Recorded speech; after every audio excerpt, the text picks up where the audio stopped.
Greg Bedard Patriots Podcast with Nick Cavins. Before we get started here today, I just want to thank all the veterans. I'm sure I speak for Greg and everybody else who is working on this live stream right now. Thank you for your service. Thank you for doing something that I probably would not have the guts to serve my country.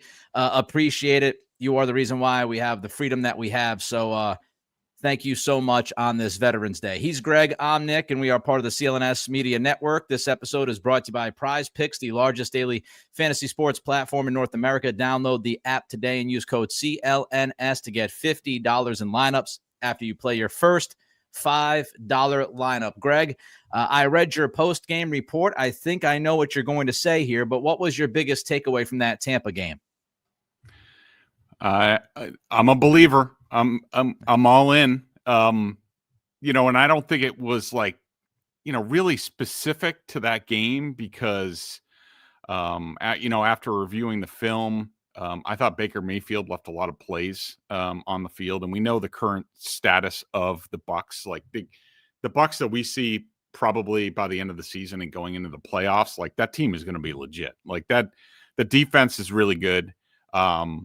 So I felt good about the offensive performance, but I don't know. It's just something about, being there. I know, I'm sure there'll be a minority of people who would say it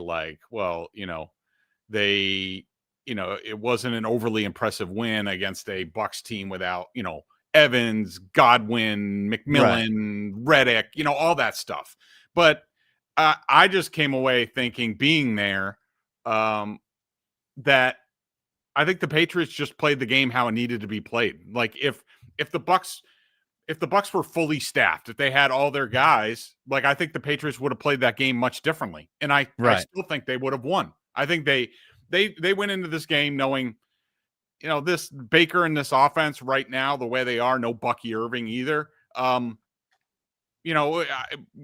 They're not going to outscore us, or, we're not worried about them, running away from us or anything like that. So I think they played it a certain way offensively and defensively.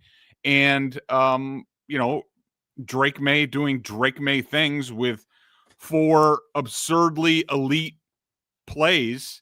And then you hit the 3 big plays.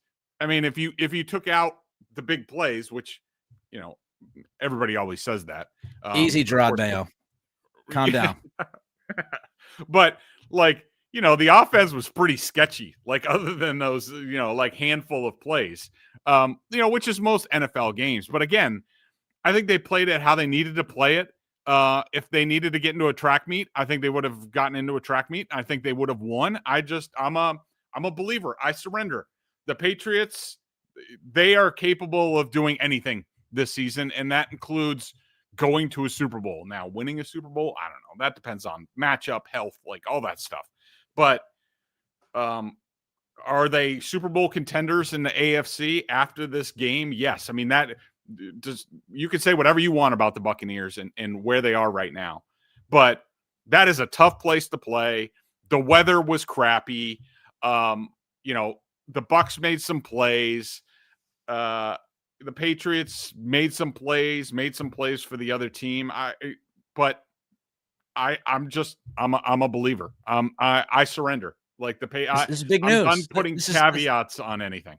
This is significant news, folks, on this Tuesday, November 11, 2025. Greg Bedard officially waving the white flag of, no longer being resistant to the idea that the Patriots are a good football team and have a chance to make a little bit of a run this year. This is big news. It's significant news, and it should make every Patriots fan happy that the wet blanket is not being so much a wet blanket. And Noah says, I love you guys. Always great analysis and honest critiques. New England, lucky to have you all. Thank you, Noah. We appreciate the kind words.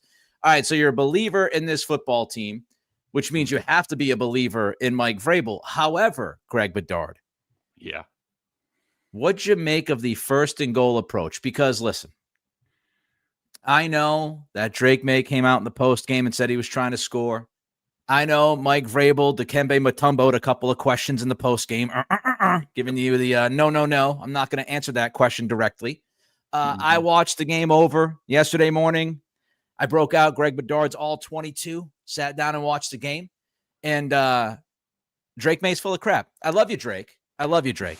But there's no chance on God's green earth he was trying to score on that play. I watched it, I don't know, 6 or 7 times after watching it a couple of times in real time on Sunday. He gives no effort. There's no driving of the legs. He just kind of flops like a fish to the side. Kyrie's Tonga is not trying to block anybody. He's just kind of running around like, here I am. I'm Kyrie's Tonga. So my belief, and I would have to imagine you agree with this, that was 100% intentional. With that said, did you like it? Did you dislike it? So I didn't mind it. Okay. I was fine with everything up until the 4th down call. Like at that point, I was like, it was like the soup Nazi. Like, you're pushing your luck, little man. Like, it was like, I understand what they did. Okay. And as a guy who loves sort of being like inside the game and pushing different buttons and finding an edge and all that stuff, I loved it. I didn't mind it. However, against that team and largely the Tampa Bay Buccaneers defensive line pretty much kicked the ass of the Patriots in that game. Vita Vea, Yaya Diaby, those guys, Vita Vea especially. I mean, it was just wrecking people. Now, I will say, Michael Wenu had a pretty good game. Morgan Moses was decent, but they were largely kicking the Patriots can up front. And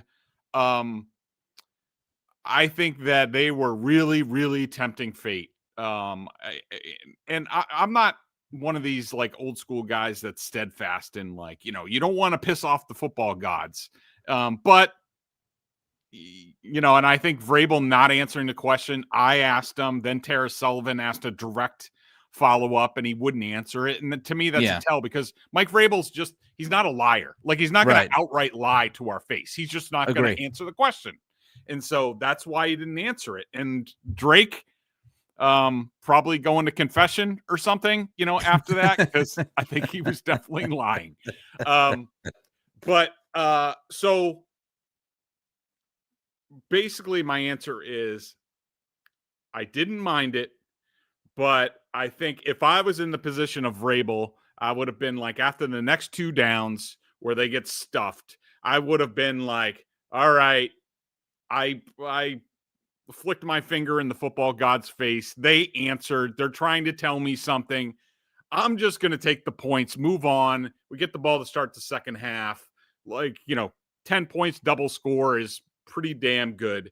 So I'm going to take that. But Mike Vrabel, because this is the way this season has gone, everything is coming up Vrabel and the Patriots, that even when they do something like that and really shouldn't be going for it on 4th down, of course they go for it. And of course Drake May makes a perfect pass. Of course Stephon Diggs makes a ridiculous catch in the end zone, and it works out for them.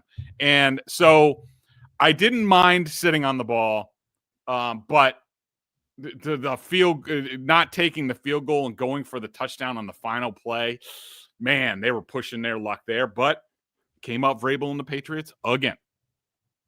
I liked it in real time. In hindsight, I love it. And I'll tell you why. Number one, Mike Vrabel remains consistent. From game number one, from moment number one, he has been uber aggressive. He has trusted McDaniels. He has trusted May. He has trusted his guys to make plays when they have to have those kinds of plays, right? The 4th down aggressiveness. And if you're going to be aggressive, then going for it on 4th and goal, that's the ultimate aggressive move. I don't know if you've seen the Patriots video that came out, Greg, but there's a conversation between Carlton Davis and I forget who the other person is, damn it. But there's a conversation on the sidelines right before the 4th and goal. And whoever's talking to Carlton Davis says, would you go for it or do you kick? And Davis looks him right in the eye and says, go for it. And then the other guy says, absolutely go out swinging. And that's the mentality of this football team. That is the identity of this football team. Mike Vrabel knows they're not as talented as other teams. They're going to be aggressive when they think the time is right. And sometimes it's going to backfire. It's the comment that Vrabel made in the postgame saying, look, you got to push your chips into the pot, into the middle every once in a while. Like you've got to commit yourself. And I thought the other reason why you go for it on fourth down is because you want to give your offense a chance.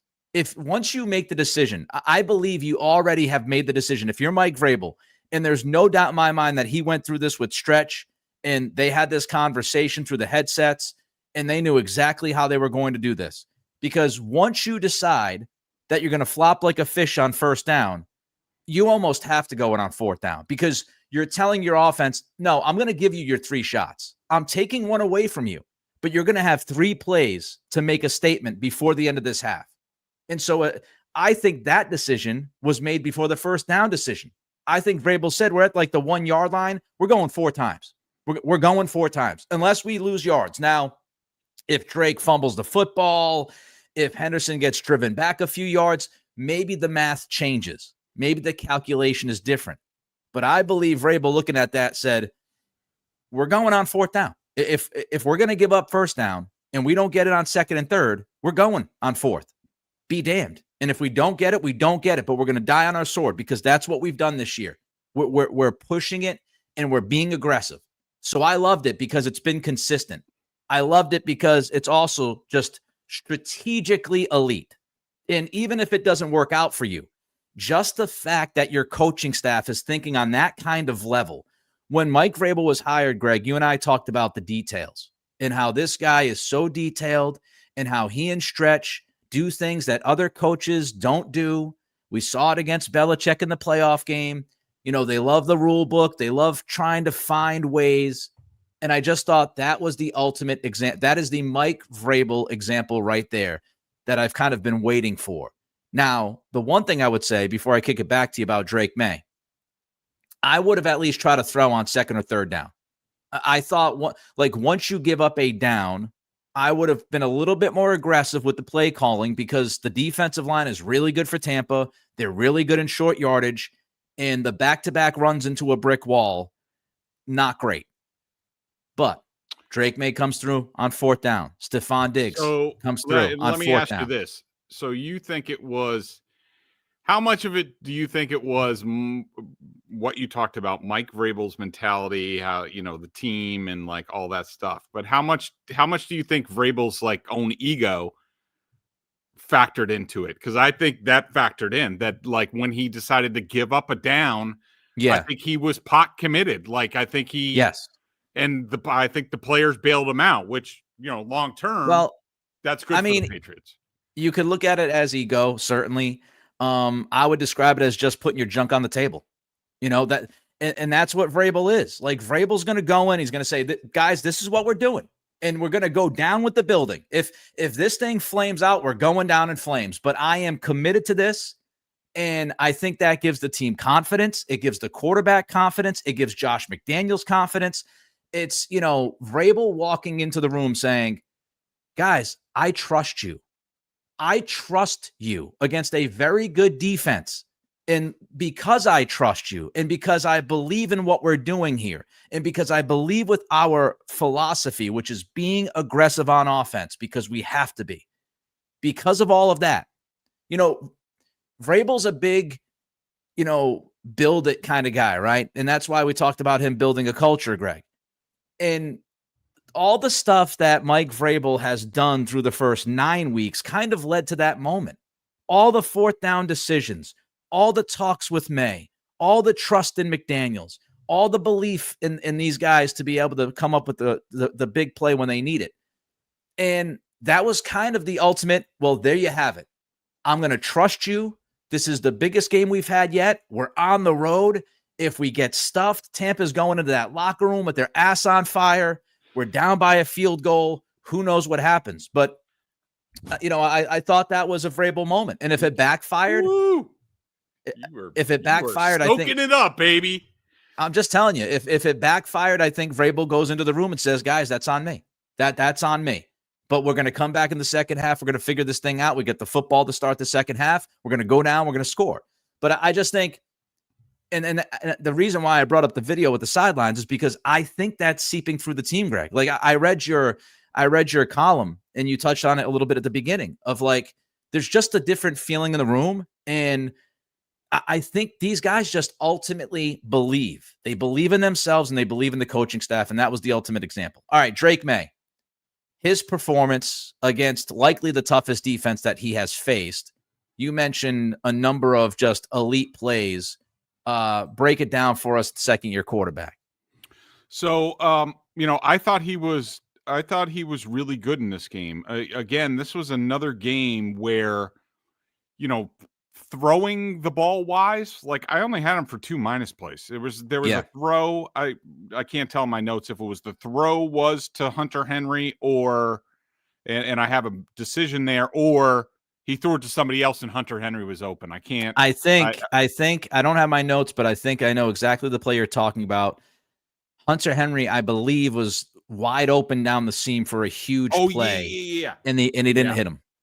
Yeah, and also, what's interesting, that third down play, which was great, where they showed up that they beat the blitz when, like, I think it was 98 dropped out and tried to cover Pop Douglas, and he goes to Pop Douglas on like third down, and he gets like 16 yards. Hunter Henry was wide freaking open, like right, nobody was on him at all. But I mean, it worked out because this is the season that the Patriots have. Any other team, Drake May's throwing that ball to 98 and it's getting picked off while Hunter Henry's wide open. But like, it's amazing. And the other thing was the interception. I mean, the interception it's supposed to be like a little pop seam pass to Mac Hollins, like almost immediately, like 1-2, boom, like back end line, throw it up.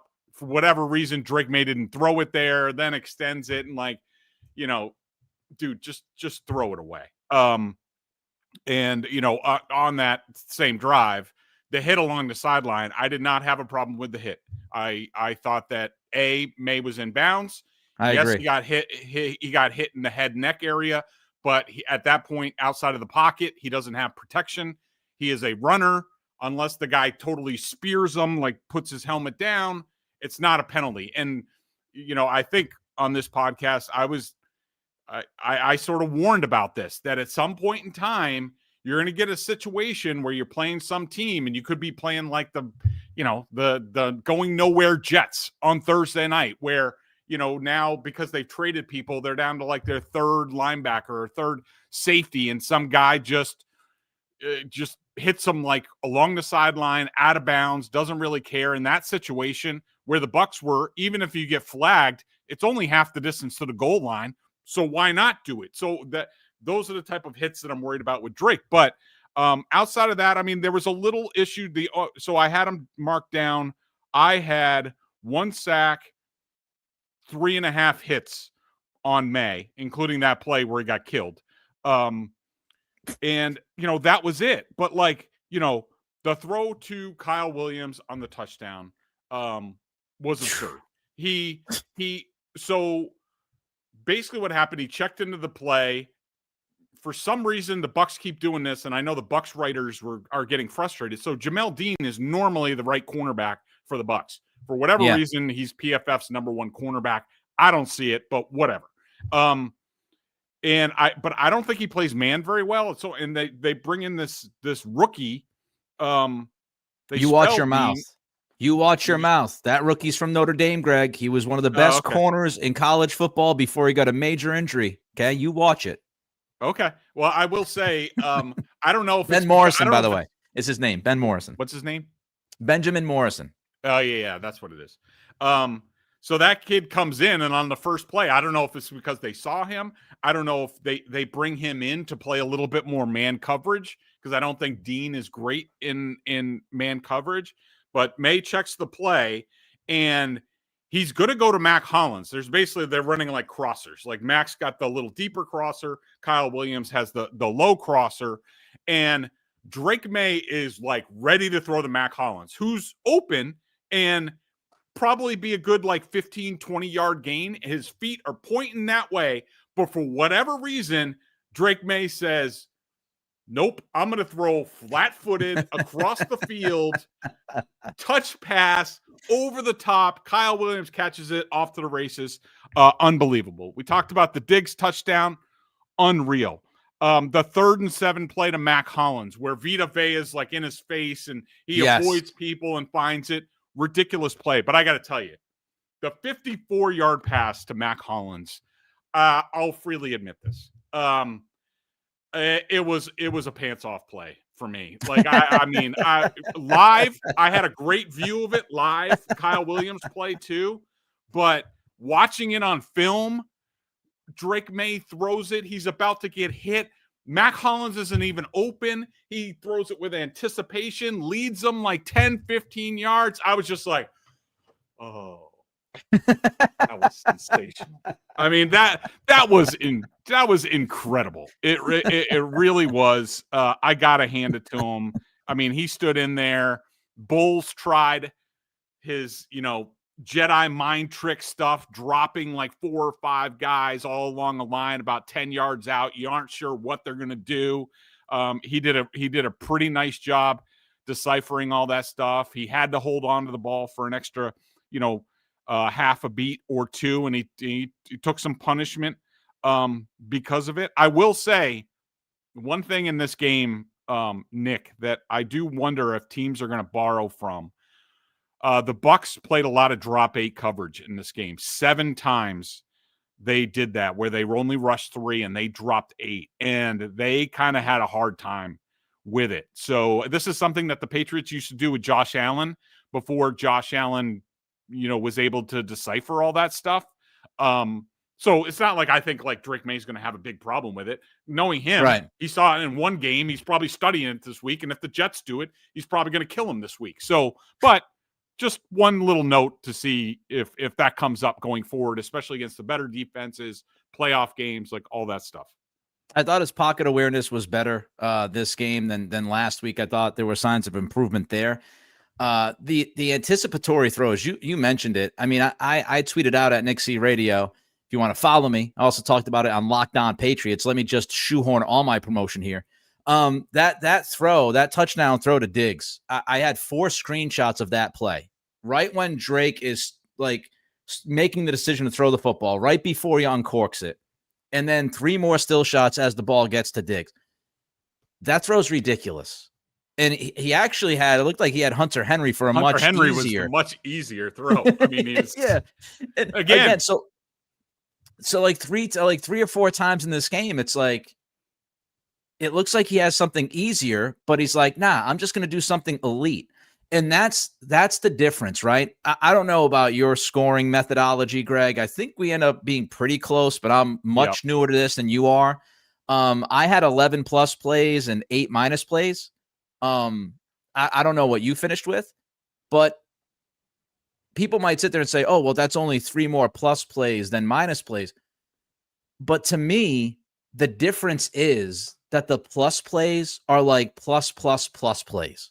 Yeah. Like I might need to change my scoring methodology with May, because yes, he makes plays that, like, say when I was covering Mac Jones, like I'd be like, well, that's a, so I give him a plus play, and then I have a plus, for like those 4 plays. So I have May for 7 total plus plays, and then including 4 plus plays. So I add another 2 to that. It's a half a point, but I might need to go more. I'm like, because he's screwing up.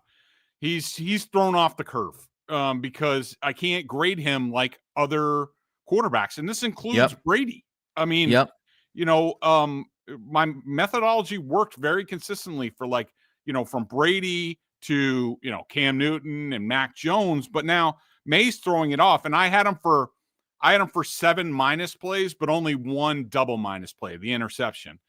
So he definitely scored. He's back on the plus side for me, but like I said, he's throwing everything off. I gotta reevaluate everything.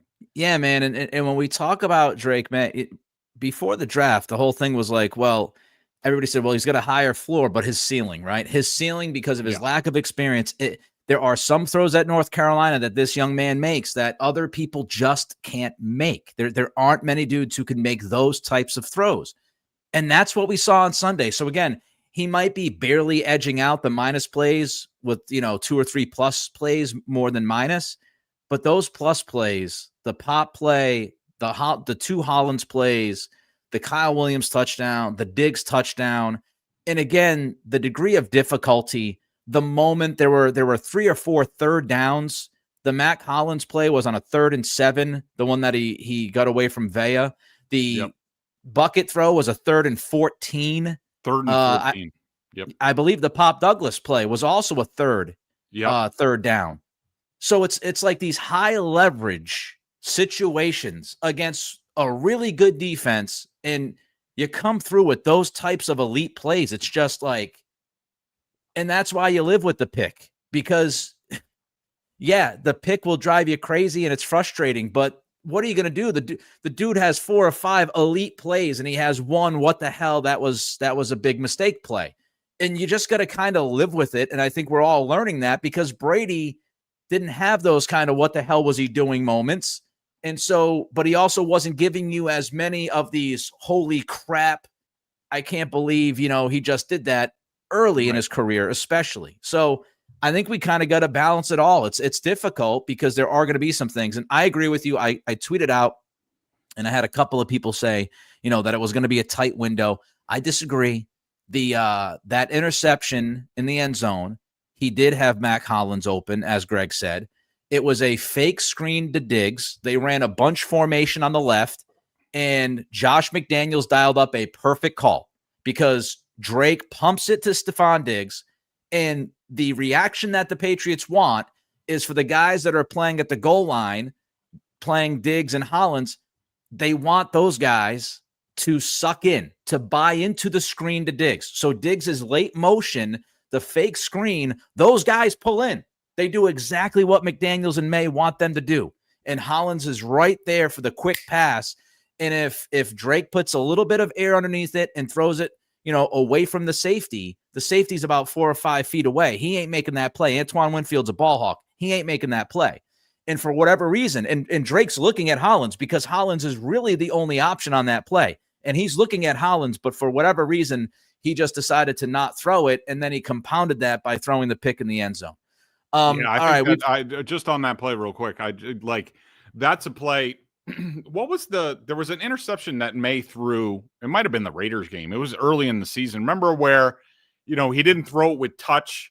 He threw it flat and got picked off. It was the batted pass that ended up being a pick when Booty was open, and he said, I needed to put more in under. Right. Yeah. And even Vrabel, that play, it would have been similar. That was the Steelers game, right? That was a Steelers game. Yeah. Steelers game.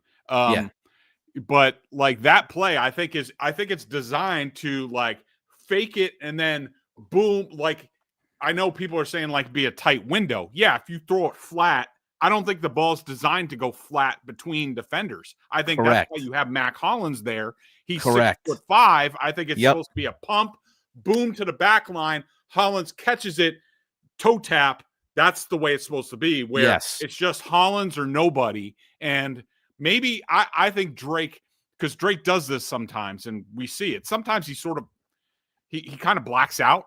He makes some decisions where he's just he just kind of blacks out a little bit. And I think he had a brain fart where I think he forgot how he was supposed to throw that pass, and then just second it was too late. And then Yeah, I totally agree with you. I think that's supposed to be kind of high pointed, kind of floated up and away from the safety, and let Mac Hollins kind of turn his body almost like a back shoulder kind of soft throw away from the safety, and Mac adjusts and he keeps his feet down and you got a touchdown there. But for whatever reason, Drake decided not to do it. And then, like I said, he kind of compounded the mistake. Not kind of, he did, by throwing the interception in the red zone, which was a really good play by the safety, but it really wasn't there. And, live to see another day, throw it out of bounds. But again, I'll live with it because the dude drops 4 or 5 elite plays on your face. So I'll deal with it. All right, we got a few more things to get to, but Greg wants us first to talk about Prize Picks. You and I make decisions every day, but on Prize Picks, being right can get you paid. Don't miss any of the excitement this football season on Prize Picks, where it's good to be right. I had the app out last night for a very forgettable Monday Night Football game. What a letdown between the Eagles and the Packers. So yeah, I got wiped out just like everybody else, but it was still fun rooting for my picks. I don't know where AJ Brown was. Apparently he didn't play that game. But Prize Picks is simple to play. Just pick more or less than at least 2 player stats. If you get your picks right, you could cash in. Prize Picks is the only app that offers stacks, meaning you can pick the same player up to 3 times in the same lineup. Want to pick more on Drake May's pass yards, rush yards, and touchdowns? Of course you do, because you're as pants off as I am about Drake May. Now you can pick all of them in the same lineup only on Prize Picks. Download the Prize Picks app today. Use code CLNS to get $50 in lineups. After you play your first $5 lineup, that's code CLNS to get $50 in lineups. After you play your first $5 lineup, Prize Picks, it's good to be right. Has there ever been as slow of a drip of somebody that is just no doubt leaving the program within the next year or two than AJ Brown? Yeah. I feel like the clock's been ticking on AJ Brown in Philadelphia since he got there. It's truly unbelievable. It really is.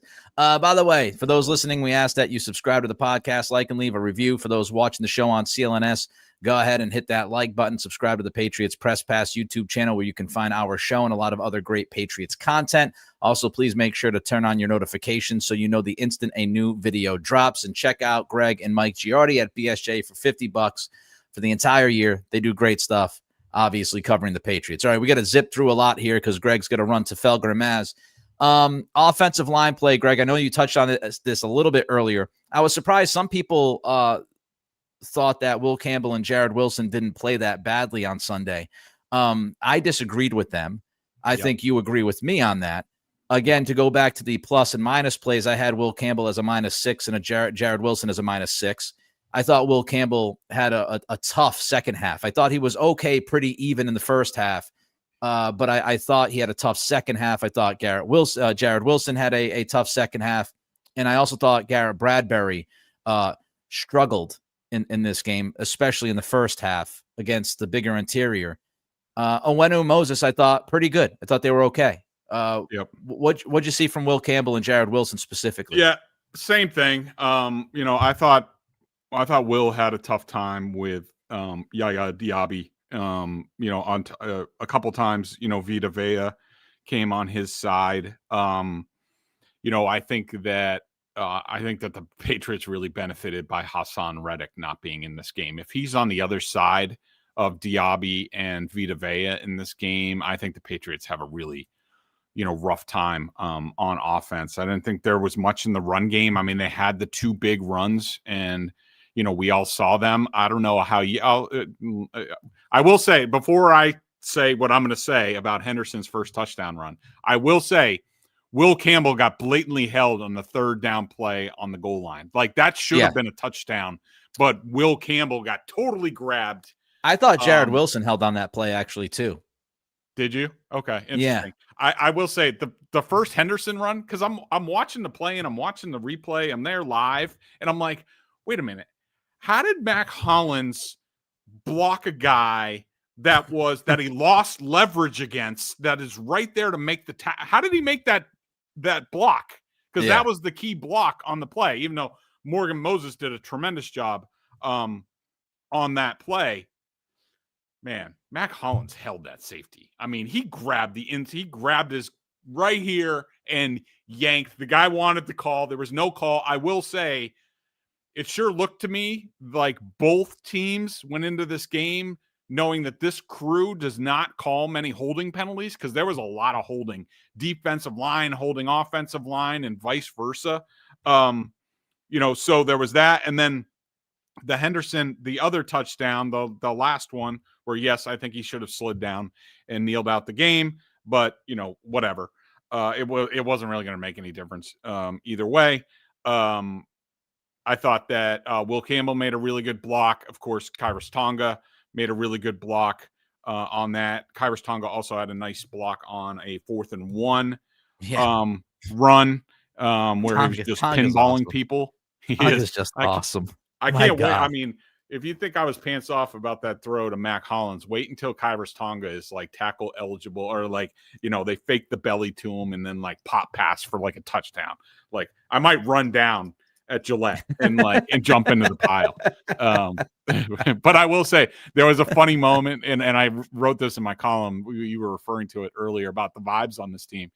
And first of all, Kyrus Tonga hates, because I've gone up and talked to him and pumped his tires, and Reese has done it too in the locker room. And Kyrus just he doesn't want to hear it. He's just very shy, and he's just he doesn't want to hear it.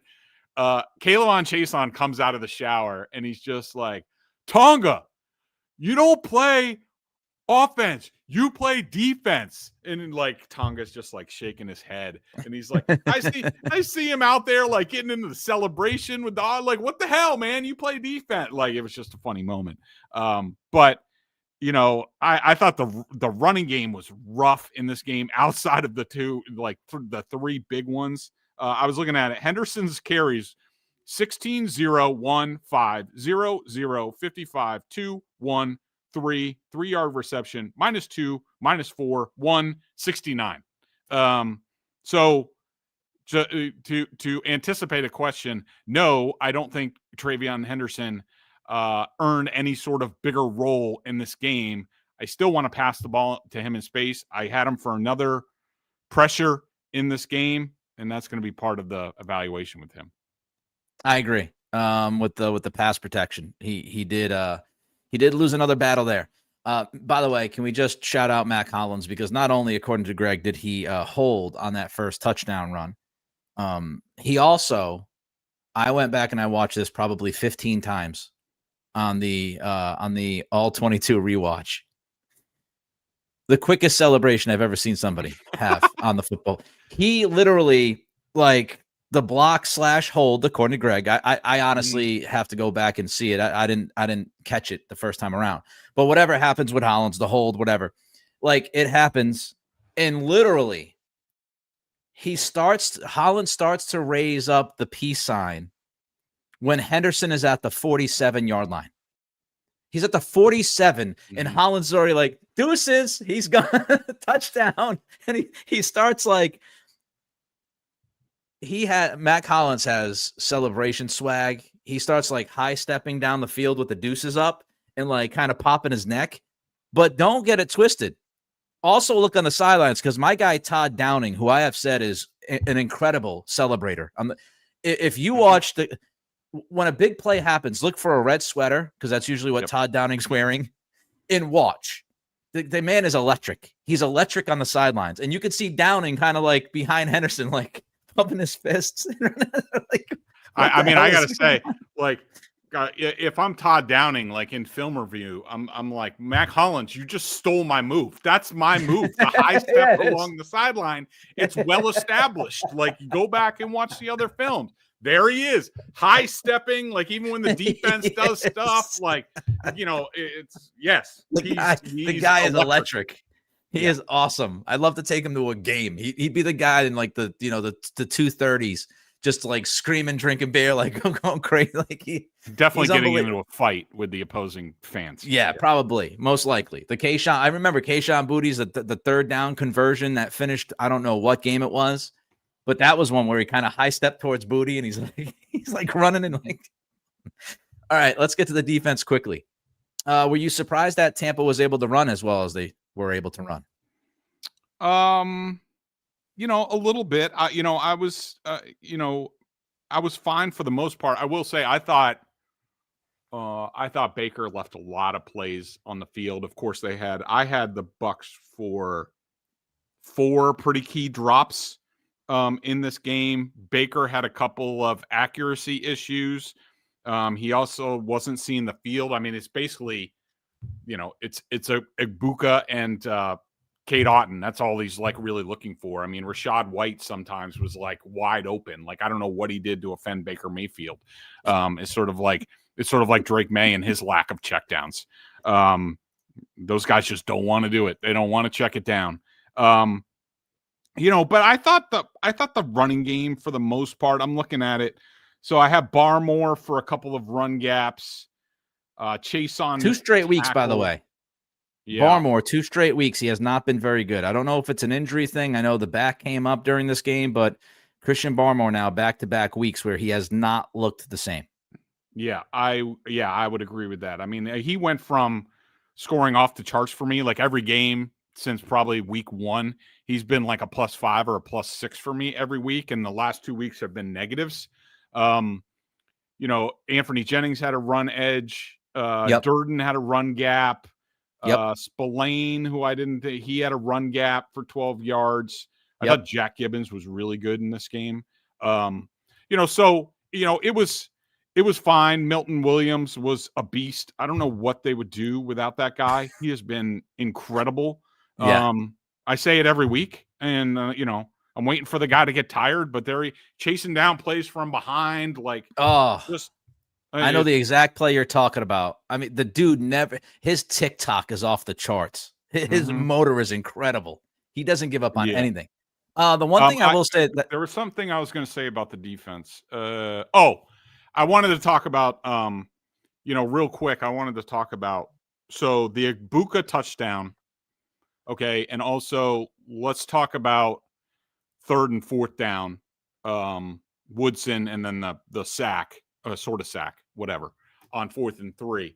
So the Ibuka touchdown, there's a coverage bust, and it looks like the Patriots played an inverted cover 2, and Christian Gonzalez is the only one playing man coverage, and I think he was supposed to be in the zone on that side of the field, but he busted it. Now, the Craig Woodson play, first of all, phenomenal play by Craig Woodson, that he read that as what appears to be being the deep safety. Like, you'd never see in Devin McCourty's days, as good as he wasn't, if he was asked to be the deep safety, he's not coming up to make that play. He is him or Duron Harmon. If they're the robber on that play, that's what they do.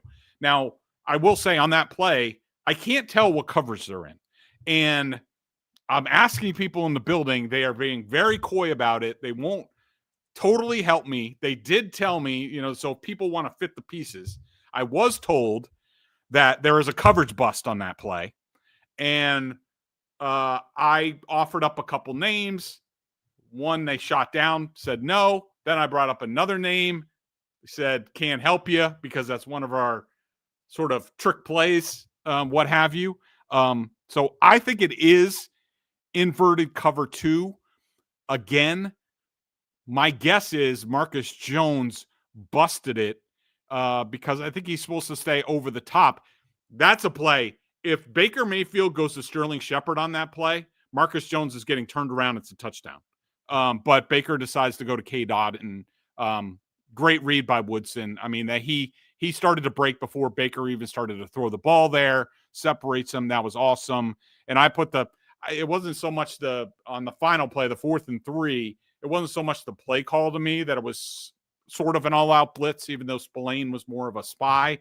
To me, it was just Milton Williams setting up Kayvon Chase on a game and then beating up, Michael Jordan, former Patriot, who is not good at football. One more quick note before we get to the good bad of the player breakdowns. I did think that the Patriots did a good job of kind of keeping the Mayfield magic at a minimum. And, Mayfield, one of the touchdowns on the back end there, I think it was the last touchdown for Tampa. I thought Craig Woodson had good coverage. It was a pretty awesome throw by Baker Mayfield. Yeah. But that play was, that there was a play that was also extended for like 7 seconds. Might have been a different touchdown because I think they beat Davis on that play. But it was like that's what Mayfield does. He extends plays for like 6, 7, 8 seconds, and your guys aren't going to cover for that long, for the love of God. And I thought the Patriots were really disciplined for the most part against Mayfield's ability to kind of break, contain, run around like Wile E. Coyote. And they also did not allow him to scramble, which is huge. If you watch any Tampa Bay Bucks game, Baker, it feels like, has at least 2 or 3 back-breaking scrambles where it's, 3rd and 8 and he runs for 15 or he runs for 20. And it's like, oh my God, he extends the drive and he finds a way to get into the end zone. And there was one specific play. It was Caleb Chase on sack. It wasn't the play you were talking about where you had the blitz. It was earlier in the game. I thought Christian Gonzalez had great coverage on Emeka Ibuka. It was a 3rd and short. And Baker wants to go to Ibuka. Gonzalez shuts it down. And Chason gets like initial pressure. And Baker tries to get out and get to outside the tackle and run. And great job by Chason, who does not give up, relentless, and chases Baker down from the back and gets the sack. That's the type of play where it's like, a lot of times Baker will turn that into 15 and you're kicking yourself in the ass. So I thought the Patriots did a really good job of staying disciplined against Mayfield when he started to become a runner or thought about becoming a runner. All right. CLNS, don't forget the media network, behind the scenes content, Celtics All Access, NBA History Channel, of course, the Patriots Press Pass, Bruins Rinkside as well.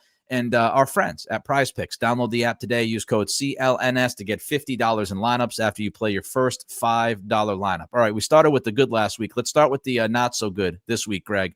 Who popped up that you thought did not play so well? So thumbs down this week. Jack Westbrook. Or Westover, either way. Westover. I get his name. It's I want to call him Jake and like whatever. So sorry, bud. It's because you complimented him in one of your columns. You actually gave him some love last week, and then it backfired. Yeah. Will Campbell, Jared Wilson, Garrett Bradbury.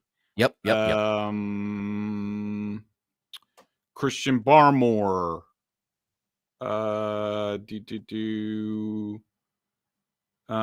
Carlton Davis. Christian Gonzalez is like close. He had a couple really good plays. He had like 4 not so great plays, and that's basically it. On the I had Gonzalez as a net neutral, like a 0, because he made. Yeah. You're right. He made some plays on 3rd down, some big plays on 3rd down, but he also gave up some plays. I'll throw a couple names in there as the not so good. Austin Hooper, before apparently he got a concussion, I did not think was very good in this game. I thought his run blocking, he missed a number of run blocks. Barmore I had down. I thought Marcus Jones also took a step back a little bit this week. He wasn't as good as he's been. So I would throw those couple of names out there. How about guys that you thought stood out? Drake May. I'm not going to put Travion Henderson on the list. Defiant Bedard. Yeah, I'm not. Michael Wenu, Morgan Moses, Mac Hollins, Stephon Diggs, even though let's just say made a business decision run blocking in the low red zone at one point where he could have rooted out the safety and said, nah, I'm good. So we got marked down on that. Where I'm doing the good, right? Yeah, good. Milton Williams, Caleb Chason, Jack Gibbons, and I'm going to say Craig Woodson. The TD, yes. I don't really put on him. Like I said, it was a garbage time. It was a perfect throw, but that pass breakup against Kate Otten, that was elite. I'll give you some other names here. I thought Kyle Williams, and not just because of his touchdown.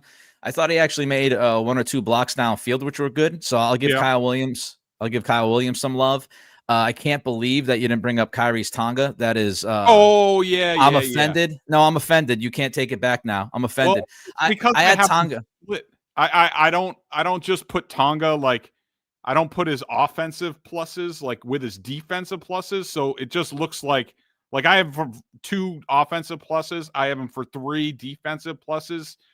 So if that was all on one ledger, then yes, he'd be on it. But it's sort of split, so it's hard. You and I are really close. I had Tonga +3 on offense, and I had him +3 on defense. So I had 1 more offense than you had. We had the same defense. So if you combine it, offensively and defensively, I mean, my freaking goodness. Yeah. Tonga was like a +8 in this game. He's outrageous. He's freaking outrageous. Yes, Milton Williams, I will say that. Awesome. I also thought Harold Landry was pretty good. I thought Jalen Hawkins was pretty good, but I'm glad you brought up Craig Woodson, who I thought it looks like the game's slowing down a little bit for him, and he's starting to become much more comfortable. All right, he's Greg. I'm Nick. He's got to run. I got to go eat some lunch. Everybody enjoy the rest of your day. I believe Greg will be doing a post game after Thursday Night Football, so we will be battling. I'll be doing Lockdown Patriots. Greg will be doing this podcast after the Jets game. So I think it's early next week, the next time Greg and I are together. Way too much information. I'm going to stop talking. Bye-bye.